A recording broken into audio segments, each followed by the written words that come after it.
이번 시간은 2021년 건축산업기사 실기 제3회 기출문제 풀이 한번 해보도록 하겠습니다. 자, 첫 번째 1번 문제입니다. 멤브레인 방수의 정의와 종류 세 가지를 기술하시오. 멤브레인 방수는 기본적으로 뭔가 도막을 형성을 하는 거죠. 그래서 불투수성, 물이 통과할 수 없는 피막을 형성해서 방수를 한다. 대표적으로 라이벌이 시멘트 액체 방수죠. 이 멤브레인과 시멘트 액체 방수는 완전 라이벌입니다. 그래서 그거에 대한 종류도 같이 알아두시고요. 아스팔트, 시트, 그리고 도막, 개량형 아스팔트 방수. 그러니까 이 4번의 이 아스팔트 개량형하고 1번의 아스팔트 방수하고는 거의 같은데 업그레이드 버전이죠. 이거 업그레이드 버전으로 생각하시면 되고, 시트 방수와 도막 방수, 얘네들은 전부 멤브레인 방수다. 그렇게 기억하시면 됩니다. 그래서 물이 통과하지 못하는 피막, 물이 통과하지 못하는 게 결국엔 방수죠. 그래서 그 개념을 그대로 갖고 가시면 됩니다. 2번 문제 갑니다. 품질 관리 등 일반 관리의 제반 요인, 대상이나 수단이 되는 여러 M 중에 4M만을 기술하시오. 뭐 여러 M 그거 말고 다른 거 할 필요 없이 그냥 4M만 정확하게 알고 계시면 됩니다. 자원, 자금, 그리고 설비, 인력. 이 네 가지가 원래 M으로 시작하는 거죠. M으로 시작하는 네 개의 영어. 근데 영어까지는 모르셔도 되고, 자원이나 자금, 설비, 인력. 이렇게 보시면 되고, 나머지 세 개 같은 경우에는 이 사람이 아닌 그냥 사물. 네, 4번 같은 경우에는 사람. 이렇게 네 가지. 4M입니다. 건축기사에서는 거의 요즘에 나오지 않는 거예요. 이게 거의 1990년대에 나오던 내용인데, 산업기사에서는 계속 나오고 있습니다. 그러니까 이것도 반드시 알아두시고. 3번 갑니다. 철골공사에서 용접부의 비파괴 검사 4가지. 이거는 건축기사에서도 굉장히 많이 나오는 거죠. 반복해서 계속 나오는 겁니다. 방사선 투과, 그리고 초음파 탐상, 자기분말, 그리고 침투 탐상. 4가지. 이거 말고도 한두 가지 더 있습니다. 그러니까 무조건 4가지. 보통 5가지를 써라 이렇게 나오는 경우는 거의 없습니다. 그러니까 4가지만 정확하게 알고 계시면 된다는 거. 4번 갑니다. 벽체 전용 시스템 거푸집 4가지를 기술하시오. 이것도 역시 많이 나오는 거죠. 건축기사에서. 벽체 전용. 그래서 여러분 이론서를 보시면 벽체 전용이 있고 바닥 전용이 있고, 또는 벽체와 바닥이 일체로 되어 있는 게 3가지를 반드시 같이 알아두셔야 돼요. 지금 여기서는 벽체 전용이 나왔죠. 그래서 벽체 전용이 나왔다고 해서 벽체 전용만 하시는 게 아니라, 아까 말씀드렸다시피 바닥 전용도 같이 알아두셔야 되고, 바닥 전용 따로, 벽체 전용 따로, 2개 합해서 벽체와 바닥이 일체되어 있는 거 따로, 이렇게 3가지를 다 공부를 하셔야 돼요. 벽체 전용 갑니다. 깽폼. 우리가 가장 많이 사용하는, 건설공사에서 가장 많이 사용하는 깽폼이죠. 깽폼이 벽체 전용. 그리고 클라이밍 폼, 클라이밍, 이렇게 뭐 등반하는 거 비슷한 거죠. 대형 패널 폼, 셔터링 폼. 4가지가 그대로 나와 있습니다. 그거를 벽체 전용 해서 바닥 전용 따로 있고, 벽체 전용 따로 있고, 2개 일체화된 것도 따로 있고. 5번 갑니다. 공동도급의 정의와 장점 3가지를 기술하시오. 우리 산업기사에서는요, 이 공동도급, 단가도급, 이런 도급 방식이 항상 정의하고 장단점을 물어보니까 꼭 챙기셔야 됩니다. 공동도급. 한마디로 공동으로 하는 거죠. 근데 소규모가 절대 아니죠. 너무 대규모다 보니까 도저히 한 업체한테 너무 한 업체에 맡기는 게 너무 리스크가 커서, 대규모 공사에 대해서 시공자의 기술, 자본, 위험의 부담, 이 위험의 부담을 감소시킬 목적인 거죠. 한마디로 분산을 시킨다는 거예요. A업체, B업체가 다시 들어왔을 때, 예를 들어서 A업체가 좀 자금난을 겪는다 그러면 B업체가 도와줄 수도 있는 거고, 뭐 C업체, 이렇게 2-3개가 한꺼번에 가는 거죠. 건설회사가 공동출자 기업을 조직하는 거죠. 그래서 한 회사의 입장에서 공사를 시공하는 거. 그래서 예를 들어서 뭐 아주 아파트 재건축 현장인데 대규모다 그러면 여기 1단지, 2단지, 3단지, 4단지 이렇게 나눠서 여기가 뭐 현대가 맡고, 삼성이 맡고, GS건설이 맡고, 대우가 맡고, 뭐 이런 식으로 하는 거예요. 그래서 건설회사가 공동으로 출자했는데, 결국에는 이게 전체 한 컨소시엄이라고 합니다. 한 컨소시엄이 공동으로 하는 것. 장점은요, 당연히 여기 목적에도 있듯이 바로 위험의 분산이죠. 이게 제일 큰 거고요. 그리고 융자력이 증대된다고 그랬죠. 왜냐하면 한 업체만 있으면 이 업체가 조금 불안하면 어떡하지? 근데 A, B, C, D가 4개가 있으니까 훨씬 더 기본적으로 뭔가 이 보증을 서준다고 그러나, A가 조금 자금난에 시달려도 B, C, D가 같이 우리는 한 몸이야, 서로 도와줄게, 이런 게 작용하기 때문에 융자력, 그 융자할 수 있는 비용도 뭐 처음에는 한 업체면 1,000억밖에 안 되는데, 2업체가 같이 온다? 1,500억, 3업체가 합쳐온다? 2,000억까지 해줄게요 라는 소리죠. 융자력이 증가됩니다. 공사 이행의 확실성 보장, 당연하게 신뢰성이 올라가니까, 아무래도 공동으로 하니까요. 공사도급의 경쟁의 완화 수단까지 장점 이렇게 네 가지를 최대한 알아두시고 보통 이렇게 네 가지를 써라 이런 경우 없습니다. 세 가지 정도 쓰라고 했죠. 그러니까 여기서 여러분들이 확실하게 기억나는 거 세 가지만 쓰면 됩니다. 공동도급이나 단가도급이나 그 정의를 먼저 생각하시고 거기에 따른 장단점 같이 세트로 암기하시는 게 제일 좋은 거죠. 6번 갑니다. 철근의 피복 두께의 정의와 유지 목적을 쓰시오. 피복 두께는요 반드시 콘크리트의 외면으로부터 그림이 있었죠.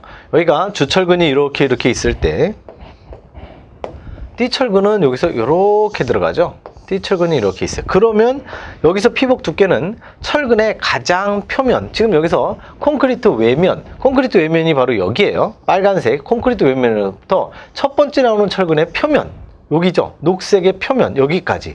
요게 피복 두께, 또는 밑에서부터 여기까지의 피복 두께, 요게 피복 두께가 되는 거죠. 그래서 콘크리트의 외면으로부터 첫 번째 나오는 철근의 표면, 이게 중심이 아닙니다. 중심으로 했다가는 틀리죠. 이게 우리 필기할 때는 객관식으로 나와서 중심까지의 거리 해서 틀린 보기로 나왔었죠. 표면입니다. 표면. 유지 목적이요. 이렇게 하는 피복 두께를 이 일종의 철근이 금속이기 때문에 금속이 녹이 슬는 걸 방지하기 위해서 콘크리트 담요로 덮어주는 거죠. 제일 중요한 게 내구성 확보. 이 중성화 방지하는 게 있고 콘크리트의 중성화 방지가 있고 내화성. 콘크리트는 돌덩어리이기 때문에 내화성이 굉장히 좋은데 금속은 철근은 금속이기 때문에 불에 약하죠. 녹아버리죠. 그래서 내화성을 확보해 주는 거죠.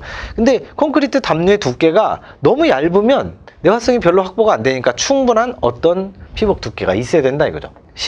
시공성도 기본적으로 콘크리트를 타설을 할 때 일종의 얘가 콘크리트가 돌덩어리긴 하지만 처음부터 돌덩어리는 아니죠. 완전 물처럼 돼 있는 반죽입니다. 밀가루 반죽처럼 반죽이죠.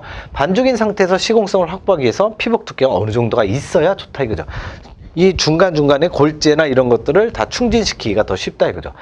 콘크리트와 철근의 부착력 증대. 아무래도 콘크리트가 그 반죽으로 되어 있는 본드이기 때문에 본드가 두꺼우면 두꺼울수록 더 금속을 꽉 잡아줍니다. 꽉 잡아주는 게 바로 부착력이죠. 부착력이 올라간다. 네 가지 다 중요합니다. 몽땅 다 알아두시고요. 여기서는 지금 장점 네 가지, 피복 두께 유지 목적을 기술하시오. 한두 가지만 기술하면 되는데 네 가지를 다 알고 계시는 게 제일 좋습니다.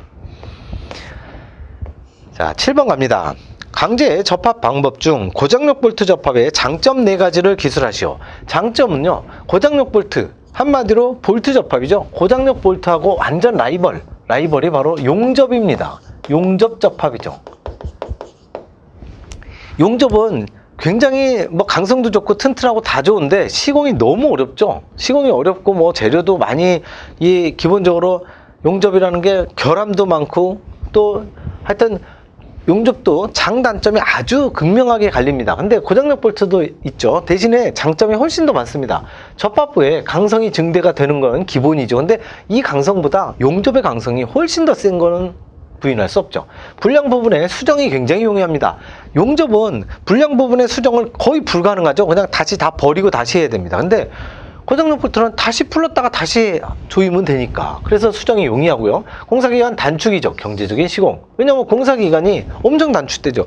용접으로 찍 하는 것보다 그냥 볼트 한번 쫙 조이는 거니까 훨씬 간단하게 계산할 수 있죠. 그리고 소음이 거의 일어나지 않습니다.